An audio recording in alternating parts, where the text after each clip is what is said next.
Bonjour à toutes et à tous, j'espère que vous allez bien. Je suis très heureux de vous retrouver pour cette table ronde sur le commerce à l'heure de la décarbonation qui mobilise foncières et enseignes, comptabilité carbone, bonne pratique, performance et label.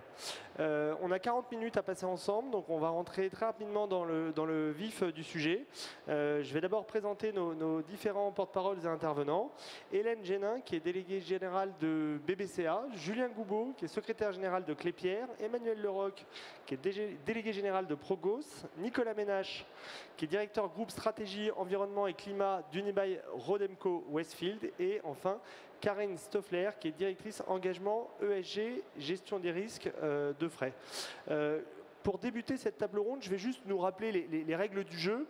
On a le plaisir d'avoir 5 porte-paroles, 40 minutes, donc il faudra que les questions soient courtes, mais que les réponses le soient aussi. L'idée pour que ce soit le plus intéressant possible, c'est que je vous encourage évidemment à pouvoir rebondir. Vous vous connaissez tous à peu près bien. Rebondir si à un moment vous jugez utile d'apporter une réponse supplémentaire, et on va essayer d'être le plus concret possible. Pour débuter cette table ronde, je vous propose de commencer avec vous, Hélène Génin. Donc, pourquoi BBCA, qui est donc l'association pour le développement des bâtiments bas carbone, s'engage sur l'immobilier commercial bas carbone, et où en êtes-vous aujourd'hui du fameux label BBCA ? Alors bonjour, merci beaucoup, je suis ravie en tout cas de cette table ronde, puisqu'en fait, si là où on en est, c'est grâce à nos partenaires qui sont ici. L'association BBCA, sa mission depuis 10 ans, c'est de développer la connaissance en fait sur le bâtiment bas carbone, sur l'immobilier bas carbone, donner un cap de la performance. Toujours de manière quantitative, qu'est-ce qu'on doit viser en termes de réduction de l'empreinte carbone des actifs immobiliers. On est reconnu d'intérêt général. Donc cette mission-là, en fait, on travaille collectivement pour mettre en place des méthodes, pour mettre en place ces objectifs. Et nos méthodes sont le socle de référence. Nos méthodes sont le socle de labels qui sont délivrés par des certificateurs et qui permettent à ceux qui le souhaitent de mettre en valeur, en fait, de mettre en lumière l'exemplarité de leur actif. Donc on a aujourd'hui travaillé tous les stades de vie du bâtiment, de la construction neuve, la rénovation, l'exploitation, et également les différents échelles de la ville, c'est le bâtiment, le quartier, tout ça pour le résidentiel, pour le bureau. Et on a toujours travaillé chez BBC de manière très pragmatique. C'est nos membres en général qui nous saisissent dans le sujet en disant voilà, nous on aimerait travailler sur ce sujet-là parce que c'est important et collectivement on sera plus fort, on va partager notre expérience. Et donc c'est ce qui s'est arrivé sur l'immobilier commercial. Donc on a eu la chance en fait avec notre équipage, donc Unibail Rodamco Westfield, Frey et Clépierre, d'avoir 3 partenaires, membres BBCA, qui ont dit ben voilà, on aimerait travailler sur ce sujet. On a également sollicité d'autres acteurs qui sont par exemple WO2, des foncières également, Espace Ferroviaire, qui ont contribué également à nos travaux pour justement produire une méthode qui est sortie en juin, qui est aujourd'hui publique, et surtout également important, évidemment, on s'est mis au travail. Et on s'est mis au travail en créant une commission technique qui a été animée par nos amis de Elliott Bayégis et de Carbone 4, donc qui sont d'ailleurs pour certains dans la salle. Et donc on a travaillé pendant 1 an et demi pour mettre au point ce référentiel. Donc là où on en est, eh bien, prochaine étape, travailler avec les certificateurs pour développer le process de labellisation. Et puis, premier label au CIPCA 2026. Premier label au CIPCA 2026. Et en quoi est-ce essentiel de proposer une méthode structurée et finalement de mesurer les résultats dans le temps ? Alors, ce qui est extrêmement important, c'est de s'accorder sur comment on mesure, en fait. Autrement, comment on compare. C'est pas possible. Donc déjà, le carbone, ça se mesure, mais il y a des actifs qui sont plus ou moins avancés dans la méthode de mesure ou la mise à disposition de données. Historiquement, le volet énergétique est assez connu. sur le marché, on peut le traduire en émissions carbone. Mais là, l'action de BBCA, c'est d'avoir l'intégralité des émissions carbone sur tout le cycle de vie, donc qui sont liées aux matériaux, aux équipements, donc le bâti d'une part, matériaux, équipements, usages. Et là, ce qui est très novateur en fait dans cette démarche, c'est qu'on a embarqué également les enseignes qui vont devoir contribuer en fait justement avec les foncières pour rendre compte d'une performance bas carbone. Et donc ça, c'est extrêmement novateur puisque derrière ça, le label est censé valoriser un centre commercial bas carbone qui encourage un acte d'achat bas carbone. Donc, c'est une première étape, on n'a pas tout résolu, on a beaucoup travaillé, on a fait face à certains défis qu'on a surmontés, d'autres qui étaient plus... Voilà. Donc, mais voilà, là, on est sur notre sujet, c'est foncière, enseigne, travaillent ensemble pour activer, pour décarboner les actifs. Merci. Et quels sont, selon vous, les critères essentiels à intégrer dans une comptabilité carbone qui soit crédible pour le commerce? Les critères essentiels. Alors, effectivement, les critères, c'est de toute façon, il faut regarder tout le cycle de vie, toutes les émissions liées au bâti. Donc, c'est évidemment les matériaux, c'est les équipements, c'est les consommations, les émissions carbone liées à l'exploitation, c'est la fin de vie. Donc, ça, c'est fondamental. Et on ouvre ce sujet. Il y a également la localisation géographique, la mobilité, comment à un moment donné un centre commercial est situé de manière dans sa localisation. Et puis il y a les produits vendus, où est-ce qu'ils en sont, comment ils contribuent en fait à décarboner cet acte d'achat. Donc c'est ces deux volets vraiment qui sont fondamentaux, qui sont très novateurs.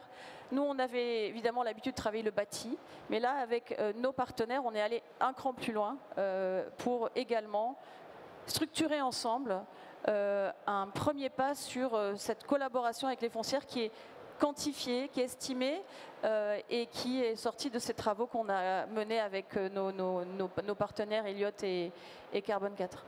Merci beaucoup Hélène. Julien Goubeau, vous êtes secrétaire général de Klépierre. Klépierre a un patrimoine immobilier de centres commerciaux très important. Comment vous réussissez à concilier rentabilité économique, attente des enseignes et trajectoire bas carbone? Alors c'est vrai que la question peut se poser parce que, et d'ailleurs on l'entend de plus en plus, les investisseurs notamment nous demandent alors ça coûte cher de faire du bas carbone. Alors en fait ça coûte pas si cher que ça. Et donc il n'y a pas vraiment de difficulté à concilier une logique de rentabilité et une logique bas carbone. Parce que le premier levier de décarbonation, en tant que propriétaire de centres commerciaux, c'est la consommation énergétique. On commence par là, en fait. Et on peut diminuer assez sensiblement ces consommations d'énergie simplement en mieux pilotant le bâtiment. Et ça prend du temps, mais ça ne coûte pas beaucoup d'argent. Il faut former, en fait, les responsables techniques pour leur dire comment faire. Un centre commercial, c'est généralement assez gros, c'est plusieurs dizaines de milliers de mètres carrés, beaucoup d'équipements. Une grande complexité en fait de gestion énergétique.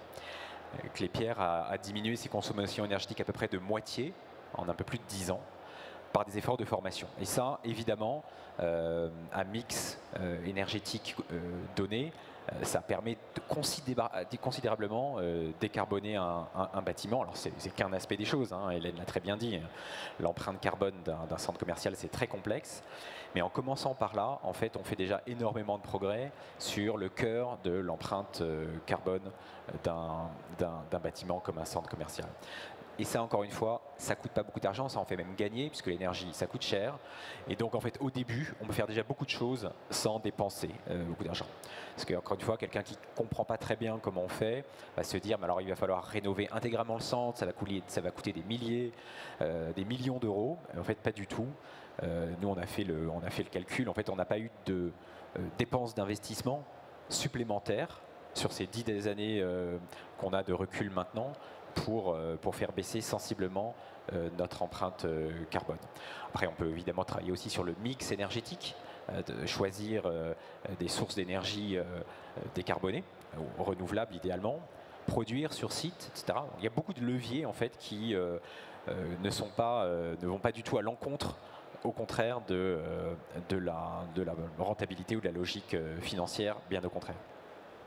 C'est très intéressant parce que finalement, on a assisté aux précédentes tables rondes et s'il y a un modèle économique, une rentabilité économique qui peut se traduire au sein des bâtiments bas carbone, c'est que finalement toutes les anciennes vont aller dans cette direction.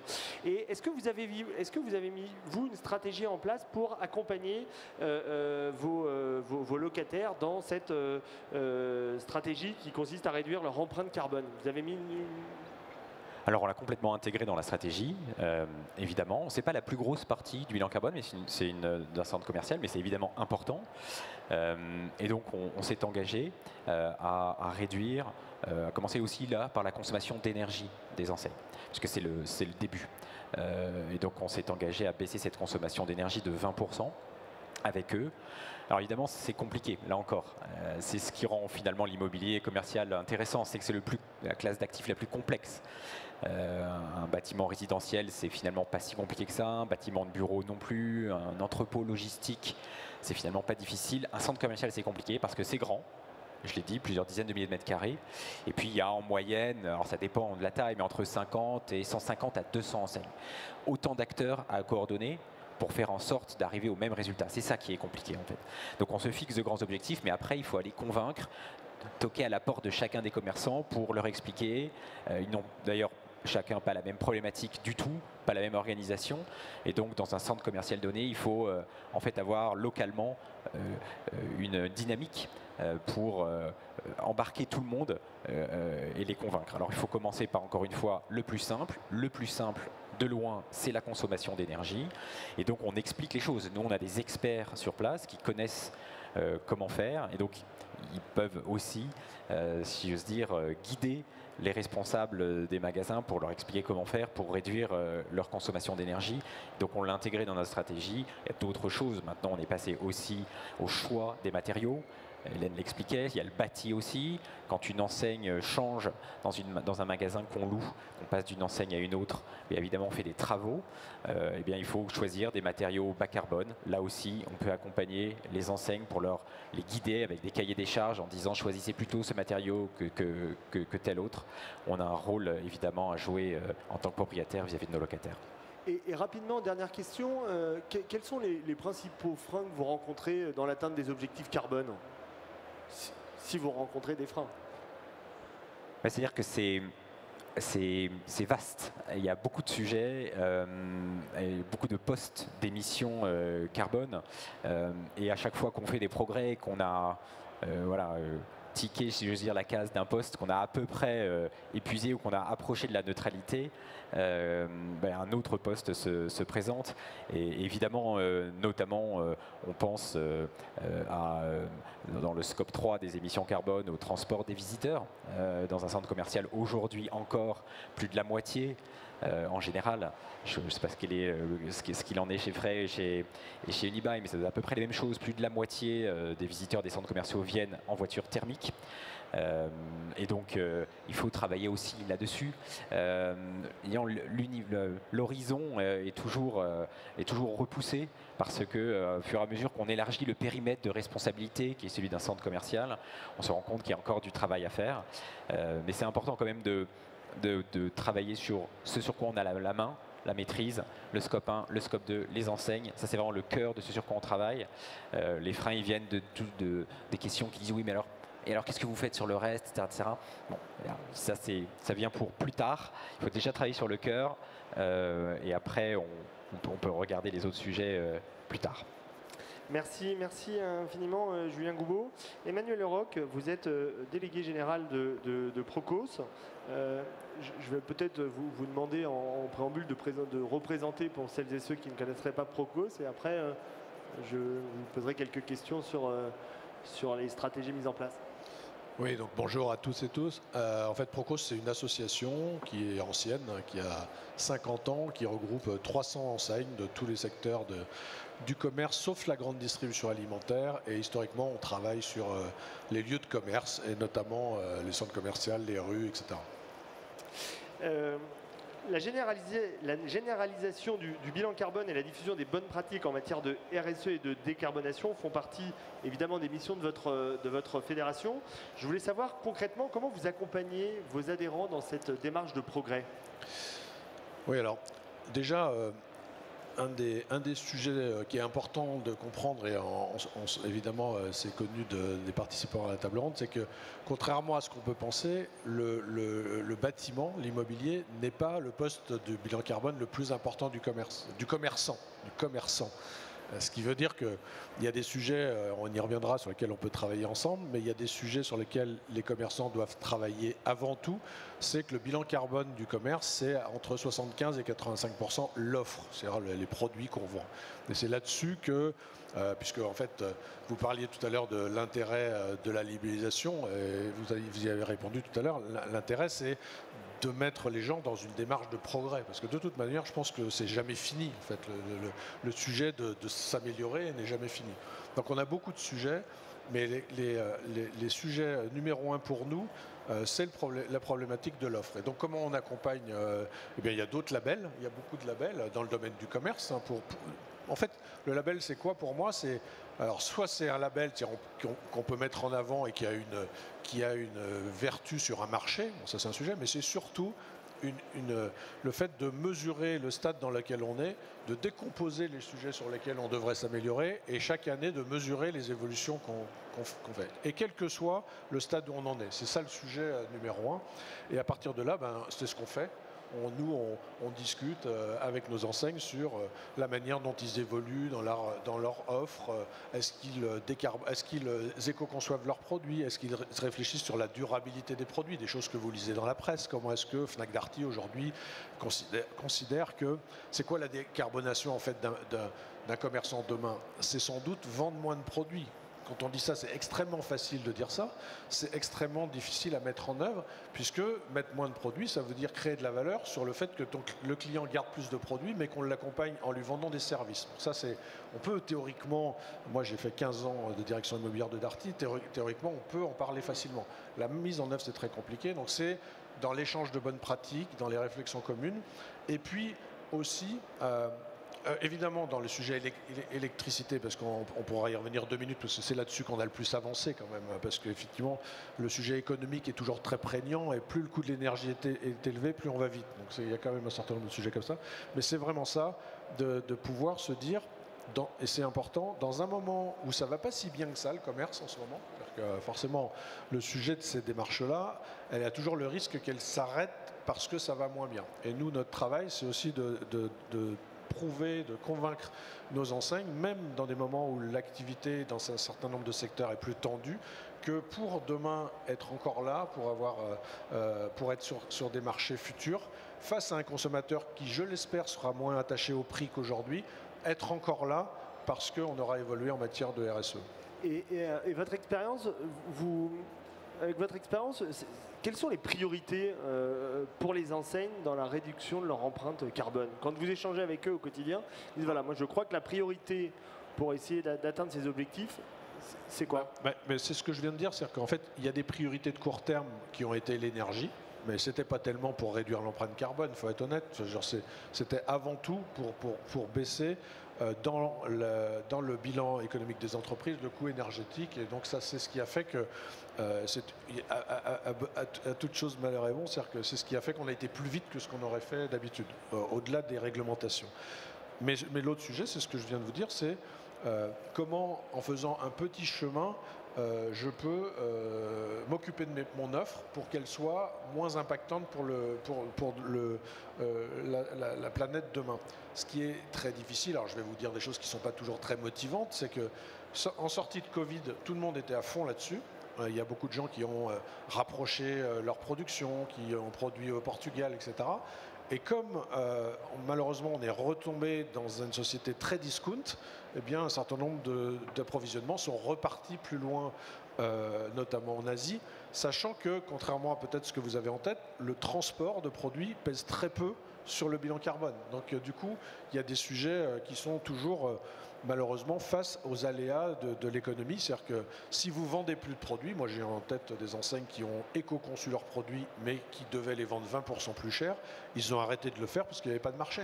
Et donc on est quand même dans un monde où on ne fait pas ce qu'on veut par rapport, là pour le coup, nous on vend aux consommateurs, on ne vend pas à des enseignes, on vend aux consommateurs. Et on parlait précédemment du modèle économique. Comment finalement on arrive à accompagner les plus petites enseignes qui sont peut-être moins bien dotées financièrement pour qu'elles puissent intégrer dans leur stratégie la transition écologique? En fait, ce n'est pas tellement une taille d'enseigne sur la démarche. La démarche, il y a des petites enseignes qui sont... parce qu'en fait, la démarche RSE et bas carbone, c'est une démarche de stratégie d'entreprise, de positionnement, de direction générale. Et donc ça, c'est est-ce que, en tant que directeur général, je considère que j'emmène mon entreprise vers ça? Et ça, ce n'est pas obligatoirement un sujet de taille. Parce qu'il y a des grandes enseignes qui sont très positionnées très loin de la RSE et qui vont beaucoup moins vite dans la RSE. Ce qui est problématique, c'est la réglementation. Car en fait, des réglementations françaises extrêmement compliquées à comprendre, pour être clair, hein, autour de notre... on pourrait parler de quelques décrets en cours de préparation. Je pense qu'on peut tous passer notre week-end à les lire et essayer de les comprendre. Il y a donc la réglementation et puis les temps hommes. C'est-à-dire qu'en fait, le problème des petites entreprises, c'est ça. C'est comment je me paye des experts, une capacité humaine pour mettre en œuvre tout ça. Et ça, c'est pas simple. Et ce qu'on fait, nous, dans ce cas-là, c'est d'essayer de faire en sorte que ce que font les gros bénéficie aux petits. C'est-à-dire que les expériences des gros, pour éviter les tests dans un sens ou dans un autre pour les petits, de permettre d'entendre ce que font les gros pour dire ça on a essayé mais en fait ça marche pas, donc c'est pas la peine d'aller se disperser dans des choses. C'est comment on oriente vers les choses qui sont prioritaires, qui créent de la valeur RSE, pour la planète, mais qui créent aussi de la valeur économique. Merci infiniment Emmanuel. Nicolas Ménage, vous êtes directeur groupe stratégie environnement et climat d'Unibail Rodemco Westfield. Et Unibail a annoncé des objectifs très ambitieux en matière de neutralité carbone. Je voulais savoir où vous en êtes concrètement aujourd'hui et quels jalons vous reste-t-il encore à franchir? Donc déjà, merci beaucoup pour l'invitation. Et donc, en effet, pour ceux qui ne connaissent pas par cœur nos objectifs ambitieux de neutralité carbone, en fait, en 2023, le groupe s'est engagé avec 2 objectifs de réduction de ses émissions carbone vraiment ambitieux. Sur le scope 1 et 2, on est allé chercher moins 90% dès 2030 par rapport à 2015. Et sur les scopes 1, 2, 3, intégrant donc toute la chaîne de valeur, on est allé chercher moins 50% de baisse des émissions carbone en 2030 par rapport à 2015. Du coup, je rejoins pas mal ce que Julien a dit, c'est qu'en fait, on fonctionne vraiment sur 2 vitesses différentes. Sur le scope 1 et 2, qui sont nos émissions directes, donc les émissions liées à la consommation d'énergie, là, l'essentiel du boulot, ça a été les résultats d'un programme de transformation qu'on a mené en 2022 et 2023, où on a formé tous les collaborateurs de l'entreprise aux enjeux des émissions carbone sur les centres. Et du coup, la résultante, c'est que c'est eux-mêmes, ce sont les équipes de site qui ont réalisé finalement les plans d'action de décarbonation de nos sites. Et donc aujourd'hui, 100% du portefeuille a un plan d'action de décarbonation chiffré. Et les CAPEX nécessaires pour la décarbonation de chacun des actifs, ils sont intégrés au business plan à 5 ans des actifs. Donc c'est ça aussi qui est intéressant, c'est que les décisions en lien avec le développement durable, elles sont vraiment conjointes à toutes les autres décisions business des assets. Et c'est ça que le programme de transformation a servi à faire finalement, c'est d'intégrer les enjeux du développement durable à côté de tous les autres enjeux business. Donc ça, c'est sur le scope 1 et 2, et la performance, elle est au rendez-vous. Le fait que les équipes de site produisent eux-mêmes leur programme de décarbonation, il n'y a pas d'autre personne qui connaît mieux le site qu'eux. Et donc du coup, aujourd'hui, on a des résultats tangibles. Sur les moins 90% de réduction des émissions carbone 1 et 2, on en est à moins 85% en 2024. Donc la performance, elle est déjà énorme. Après, 5% à aller chercher, ça équivaut quand même encore à réduire de 30% les émissions carbone qu'on a atteint en 2024 d'ici à 2030. Et on sait que ces 30%, c'est les plus durs. Je rejoins ce qu'a dit Julien, les actions de sobriété, on les a faites. Les actions d'efficacité, on a fait la majeure partie. Aujourd'hui, on est sur des actions de mix énergétique. Donc, améliorer le mix des centres en mettant des centrales photovoltaïques ou en allant changer les chaudières gaz. Donc finalement, on reste aujourd'hui sur les actions qui coûtent le plus cher et qui sont les plus techniques. Et c'est ça qu'on va devoir aller chercher, c'est ça qui reste aujourd'hui pour aller chercher les moins 90%. Sur le scope 3, pour le coup, la chaîne de valeur, en effet, on contrôle moins. C'est plus dur, ça nécessite beaucoup plus de relations. C'est aussi la raison pour laquelle nous, ça nous a intéressé de travailler sur le BBCA Retail. Chez Unibail, en gros, les émissions carbone du scope 3, c'est 3 postes. Le transport des visiteurs. On est aujourd'hui la seule foncière à s'être engagée spécifiquement sur la réduction des émissions carbone des visiteurs. Et, comment on fait pour réduire en fait la manière, les émissions carbone liées au transport des visiteurs? Bah, en fait, il y a plein de petites options. L'une d'entre elles, c'est d'aller travailler avec les pouvoirs publics pour aller améliorer l'offre de transport doux qui va desservir un centre. Soit on essaye d'aller étendre une ligne de transport doux, soit on essaye d'en augmenter la fréquence. C'est ce qui s'est passé sur Vélizy, l'extension du tram, elle va jusqu'à Vélizy, on réduit les émissions de transport. On essaye d'incentiver aussi les visiteurs, mais parfois ça marche, parfois en vrai, quand on a besoin de sa voiture, on prend sa voiture. Du coup, si on doit prendre sa voiture, bah, on va plutôt pousser les gens à aller chercher leur véhicule électrique. Donc on a eu un programme de massification des bornes de recharge de véhicules électriques sur nos centres. Aujourd'hui, on a 2000 bornes qui sont installées sur nos centres. On prévoit de doubler ce chiffre d'ici 2030. Donc en fait, c'est plein de petites actions sur le transport. Ensuite, il y a un deuxième gros morceau des émissions carbone du scope 3, c'est les émissions en lien avec la consommation d'énergie des enseignes. Grosso modo, on fait la même chose que Clépierre. On travaille avec les enseignes, on travaille avec les annexes environnementales, on travaille à les accompagner à réduire leur consommation d'énergie. Mais on travaille aussi sur un sujet qui est assez intéressant, sur le fait de les aider à mieux s'approvisionner en électricité.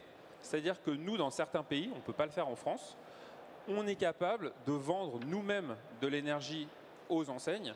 Et si c'est nous qui achetons l'énergie, on peut faire les bons choix finalement en achetant nous-mêmes de l'énergie renouvelable et en la revendant directement aux enseignes pour faire baisser les émissions carbone directement là-dessus. Donc ça, c'est des choses sur lesquelles on travaille et on essaye de le faire là où la réglementation l'autorise.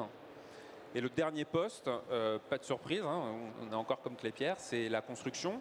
Au-delà d'opérer des centres commerciaux, on en construit encore, on en étend aussi. Et donc du coup, là, on travaille, il y a un énorme boulot à faire sur la formation. La baisse des émissions carbone liées au bâtiment, c'est attaquer les émissions carbone du bâtiment le plus tôt possible, dès la note programmatique, dès le design. Essayer de ne pas aller tout de suite vers les solutions techniques, d'aller, une fois que tout est figé, de savoir comment on peut baisser. Donc on attaque dès le début, on forme et on suit les innovations. Merci. Vous l'avez cité dans votre propos, le label BBCA. Je crois que vous avez participé, travaillé, œuvré à son déploiement. Je voulais savoir quels sont les défis que vous avez dû relever pour pouvoir justement proposer cette méthode. Qu'est-ce qui était compliqué? Alors, quand on a commencé, nous, à travailler Unibail sur le label BBCA, il y a une chose qui était une évidence, c'est qu'en tout cas, il ne fallait pas que ce soit un label BBCA comme les autres, sur le bureau ou sur le logement. Hélène, tu l'as très bien dit, le commerce, ça a une particularité, c'est que typiquement les émissions carbone liées aux visiteurs dans le commerce, c'est à peu près 5 fois les émissions carbone liées à la consommation d'énergie d'un bâtiment. Et au-delà de ça, si on prend l'impact des produits vendus, c'est 18 fois l'impact carbone finalement de la consommation d'énergie d'un centre. Donc en fait, en sachant ça, on ne peut pas se dire qu'on travaille sur un label BBCA commerce sans regarder des sujets comme le transport des visiteurs, sans regarder des sujets comme l'impact carbone des produits vendus. Donc nous, c'est vraiment ça qui était important pour nous. Et en fait, là où on avait une position intéressante, c'est qu'en fait, on avait déjà chez Unibail engagé un certain nombre de travaux sur ces deux sujets. Du coup, c'est vraiment ça qu'on a cherché à faire. Merci infiniment Nicolas. Karine Stoffler, vous êtes directrice engagement ESG et gestion des risques pour le groupe Frey. Frey se positionne comme une foncière engagée. Comment intégrez-vous la décarbonation dans la gouvernance et dans la gestion des risques ESG ? Alors je vais répondre déjà sur le deuxième point, sur la gestion des risques, puisqu'effectivement, comme vous l'avez dit dans mon titre, je suis à la fois responsable de l'engagement ESG et de la gestion des risques du groupe. Donc pas uniquement de la gestion des risques ESG, mais de la gestion de l'ensemble des risques du groupe. Et c'était même ma casquette avant de récupérer la casquette ESG. Donc aujourd'hui, ces risques ESG, ces risques climatiques, en fait, sont vraiment intégrés dans les risques stratégiques du groupe au même titre que les risques économiques, que les risques financiers. Et ça, c'est, je pense, déjà une base très importante. Dans la gouvernance, en fait, la stratégie de décarbonation n'est pas traitée différemment du reste de la stratégie ESG. Et la stratégie ESG de Frey est vraiment intégrée au plus haut point de la gouvernance, puisque Frey est une société à mission depuis 2021 et a également obtenu le label B Corp en 2021 également. Donc ce sont vraiment toutes ces décisions liées à la RSE sont complètement intégrées dans la gouvernance et dans les décisions stratégiques du groupe. Donc pilotées à la fois bien évidemment par le COMEX, par le conseil d'administration et challengé très fortement par notre comité de mission. Et d'ailleurs, comme le groupe est en mutation aujourd'hui, puisque d'un commerce full price, on a ouvert notre activité à l'activité des outlets, nous sommes là en 2025 en train de refondre complètement notre feuille de route mission pour intégrer encore plus les enjeux de la décarbonation dans ce nouvel environnement économique qui est le nôtre depuis un peu plus d'1 an. Merci. La question de la performance extra-financière est de plus en plus scrutée par les investisseurs. Quel indicateur carbone privilégiez-vous pour donner de la crédibilité à vos engagements ? Alors en fait, bien évidemment, on calcule notre empreinte carbone sur les 3 scopes depuis 2018. Cette empreinte carbone est calculée et auditée et publiée tous les ans. On a depuis 3 ans maintenant mis dans tous nos financements corporate également des KPIs qui sont liés à des engagements ESG et notamment à des objectifs de décarbonation, donc qui sont également audités et publiés. Et on a, je pense, un indicateur qui est peut-être un petit peu différenciant, qui est un indicateur on a essayé de financiariser en fait le risque carbone, donc un indicateur qu'on appelle le RNPG carbone, donc le résultat net part du groupe carbone. Donc en fait on part du résultat consolidé du groupe auquel on vient déduire le coût du carbone. Donc on prend notre bilan carbone total sur les 3 scopes auquel on applique un taux de carbone. Donc pour la dernière année, là pour 2024, on a appliqué un taux de carbone de 100 € la tonne et on vient défalquer cette charge-là en fait du résultat net du groupe pour voir si le groupe arrive à être rentable. On vient simuler une taxe carbone en quelque sorte et on fait ce calcul depuis 2019. Merci. Ça m'intéresse qu'on rentre sur des cas concrets. Quelles bonnes pratiques avez-vous observées sur vos retail packs qui pourraient être répliquées par d'autres acteurs du secteur? Est-ce que vous avez des bonnes pratiques à nous communiquer? Alors je pense à une bonne pratique déjà qui va rejoindre le côté enseigne. On a développé en interne et avec des partenaires ce qu'on a appelé la calculette carbone, en fait qui est un outil qu'on donne alors principalement à nos petites enseignes, puisque les grosses en général ont déjà les moyens de faire ce calcul-là, qui leur permet de calculer le poids carbone de l'aménagement de leur cellule commerciale, puisque quand on livre une cellule commerciale, on la livre vide, et donc c'est le commerçant lui-même qui doit faire ces aménagements. Et donc pour qu'il puisse faire les bons choix, en fait, on a développé cette calculette et donc qui lui permet, en fonction des différents matériaux qu'il va utiliser, de calculer effectivement l'empreinte carbone et de pouvoir faire potentiellement les bons choix aussi quand il y a un choix à faire entre un choix de carbone et un choix financier. Et une deuxième chose qui nous est très utile, en tout cas en interne, et qui rejoint un petit peu cette idée de calculette carbone, c'est que Frey donc, exploite des centres commerciaux, mais en développe également, comme nos amis de Clépierre et d'Unibail. Et en fait, on s'est créé un outil en interne, c'est-à-dire qu'on a étudié l'empreinte carbone type d'une construction de retail park. Et sur cette enseigne, sur cette empreinte carbone, donc cet ACV théorique, on a essayé de voir, poste par poste, de chiffrer le meilleur, la meilleure possibilité en termes d'économie carbone et de mettre un coût à côté pour voir en fait sur quel poste on pouvait avoir le meilleur ratio de l'euro investi versus le carbone économisé. Et ça, c'est vraiment aujourd'hui un référentiel qu'on utilise énormément qu'on a réalisé l'année dernière et qui est vraiment une base économique très, très importante pour nous aujourd'hui. Merci beaucoup. Je crois qu'il nous reste encore une petite dizaine de minutes, si j'en crois les horaires. Mais on me dit que c'est bientôt terminé. Alors, je vais vous poser une question à tous, qui peut peut-être être la question et qui ira dans votre mot de conclusion. La table ronde de cet après-midi, c'est le commerce à l'heure de la décarbonation, mobilise foncière et ancienne. Et je serais ravi de vous entendre, peut-être chacun, dans le cadre de votre mot de conclusion, quelles sont la coopération entre les foncières entre les foncières et enseignes est essentielle. Quelles sont les initiatives les plus efficaces que vous voyez, que vous avez pu mettre en place? Je vous propose de commencer par vous dans le cadre de ce retour d'expérience et ensuite de proposer un mot de conclusion. Emmanuel. Écoutez, en fait, je pense que c'est le sujet sur lequel il reste à faire le plus de progrès, parce que chacun, je crois, s'améliore dans son propre job et on est déjà sur des sujets très complexes, chacun dans notre domaine. Donc ça, c'est un sujet, c'est-à-dire que les commerçants évoluent dans leur offre, je l'ai dit tout à l'heure, c'est le sujet principal. Les foncières dans leur patrimoine, de leur construction. En plus, on parle pas toujours au même monde. Les foncières parlent à leur monde financier, nous on parle à notre monde financier. Donc en fait on a un certain nombre de sujets, de signaux qu'on doit donner au marché sur des évolutions favorables qui ne sont pas toujours les mêmes parce qu'on n'est pas toujours dans le même domaine. Le sujet sur lequel ça reste très compliqué à travailler, pourquoi?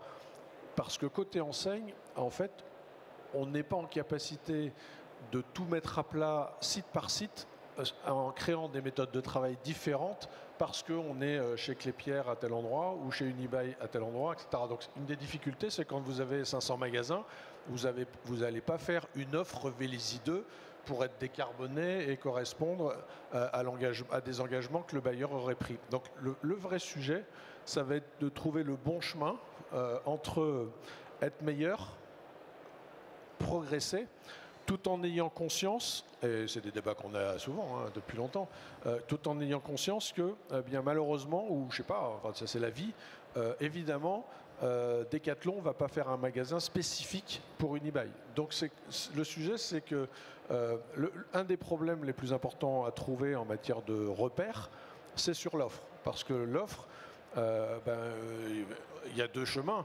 Soit on considère que, Unibail par exemple, je prends Unibail, mais ça n'a rien à voir avec Unibail, n'importe quel acteur dirait, moi c'est simple, pour que quelqu'un soit éligible à mon centre, il faut qu'il respecte tel créneau, et je me coupe la main sur une partie de l'offre.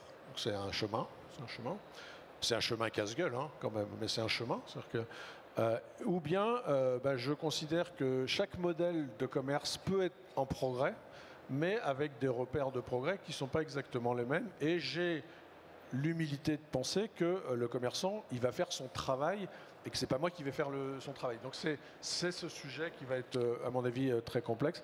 Sur le sujet, je finis juste là-dessus parce que c'est important, parce que c'est très concret. Sur le sujet de l'énergie, on est quand même encore au milieu du chemin sur les problématiques de travail en plan d'action commun. C'est ce qui est très difficile. Vous l'avez dit tout à l'heure, c'est facile quand il y a un propriétaire, un exploitant. Quand il y en a 150, c'est extrêmement complexe. On en a tous conscience. Et donc ça, en conclusion, c'est ça qu'il faut qu'on apprenne à faire. Travailler et avoir des leaders, c'est-à-dire des enseignes qui sont plus ouvertes que les autres à avancer là-dessus, de manière à ce que ça fasse pédagogie, on va dire. Merci infiniment. Un peu long, non, je vous en prie, mais c'est vrai qu'on me dit qu'on arrive au terme de cette conférence. Nicolas, un mot de conclusion? Peut-être parce que le constat qui vient d'être partagé, qui est super intéressant sur la partie l'impact carbone finalement des enseignes, on en parle tout le temps du point de vue de la foncière sur la consommation d'énergie. Et en fait, on vient de dire que l'impact des produits vendus, c'était 10 fois les émissions carbone finalement de ces consommations d'énergie. Donc le sujet, en fait, il n'est pas forcément dans la partie consommation d'énergie. Et encore mieux, si je me place du point de vue du consommateur, de la personne qui va aller dans l'enseigne, en fait, savoir que Decathlon il consomme moins qu'un certain seuil ou qu'il a éventuellement des panneaux photovoltaïques sur le toit, c'est pas ça qui l'intéresse le plus. Ce qui l'intéresse le plus, c'est l'offre globale environnementale que vient proposer l'enseigne. Et donc pour moi, le bon exemple de collaboration, bon, c'est nous qui y avons pensé, mais nous avons développé il y a maintenant 2 ans le Sustainable Retail Index. Et en fait, s'il faut retenir quelque chose, c'est que vous connaissez Yuka. Yuka, vous avez votre paquet de céréales et vous pouvez savoir si votre paquet de céréales il va être A, B, C ou D et vous allez préférer aller chercher le A parce que c'est mieux pour vous. Bah, le Sustainable Retail Index, en fait, c'est pareil. C'est une méthode d'évaluation de la performance environnementale et sociale des enseignes et qui va nous permettre à nous de mieux connaître l'engagement que nos enseignes ont. Et ensemble, en coopérant, on va non seulement aller chercher à les accompagner dans l'amélioration de leurs notes, et c'est gagnant-gagnant, c'est pour ça que je parle de coopération, c'est qu'eux aussi, ils vont venir augmenter finalement la visibilité de leur score aussi sur le Sustainable Retail Index. C'est entendu. Voilà. Merci beaucoup. Karine, je serais aussi ravi d'avoir un petit mot de conclusion ou de rebondir sur ce qui vient d'être présenté ou sur l'exemple que vous pourriez nous présenter au sein de votre groupe. Alors un mot de conclusion, je vais peut-être effectivement plutôt rebondir, c'est de dire qu'effectivement, pour moi, une des grandes difficultés dans le relationnel avec les enseignes, c'est aussi les différentes typologies d'enseignes qu'on peut avoir en face de nous. On va effectivement avoir des décathlons qui sont déjà très avancés. On va avoir un certain nombre d'indépendants. Chez Frey, on a à peu près 30% de nos locataires qui sont des indépendants, qui sont des locaux et qui ne sont pas forcément du tout sur la même disposition, qui n'ont pas les mêmes équipes RSE à leur disposition non plus. Et là, pour le coup, nous, ce qu'on essaye de faire, c'est vraiment d'être là et d'être présent pour les accompagner au quotidien, pour leur faire de la formation. Tu parlais de formation tout à l'heure aussi, former nos équipes, mais former aussi nos locataires qui le souhaitent pour avancer ensemble dans la bonne direction. Mais c'est vrai que c'est beaucoup de l'humain et de comprendre qu'il faut tous effectivement qu'on aille dans le même sens. Merci beaucoup Karine. Julien Goubeau, à votre tour. Oui, très simplement. En fait, on a commencé avec le label BCA, on finit avec un indice auquel on a aussi réfléchi. En fait, tout ce qui permet de simplifier pour le consommateur notamment, ça va dans le bon sens. Le carbone, ça peut être très complexe, on peut en parler des heures, mais en fait, il faut simplifier les choses le plus possible. Et tout ce qui va dans ce sens-là est une bonne chose. Le label BBCA en est le meilleur exemple, mais on peut, du point de vue du consommateur aussi, aller dans ce sens-là pour rendre le bilan carbone intelligible pour le consommateur. Merci infiniment. Hélène Genin, je vous laisse à vous, cette fois-ci, la conclusion, le dernier mot de conclusion avant de... On est très pragmatique chez BBCA et on essaie de faire en sorte d'encourager la progression du marché pas à pas. Et je pense que ce qu'on a produit ensemble, nos partenaires, les équipes d'Eliott, de Carbone 4, c'est quelque chose de pragmatique, qui est raisonnable et qui ouvre un dialogue entre les foncières et les enseignes sur des bases hyper concrètes. Certaines très quanti, certaines très quali, on s'est adapté et c'est le début de quelque chose et maintenant on va rentrer dans quelque chose d'itératif pour acculturer les uns les autres et puis certainement travailler encore mieux ensemble, voilà, pour décarboner tout ça parce qu'en fait c'est quand même notre sujet. Voilà, donc bravo, je dis bravo. Merci et bravo. Je vous propose de les applaudir bien fort. Si vous souhaitez, vous pourrez poursuivre ensuite les échanges. Merci infiniment pour cette table ronde qui était passionnante.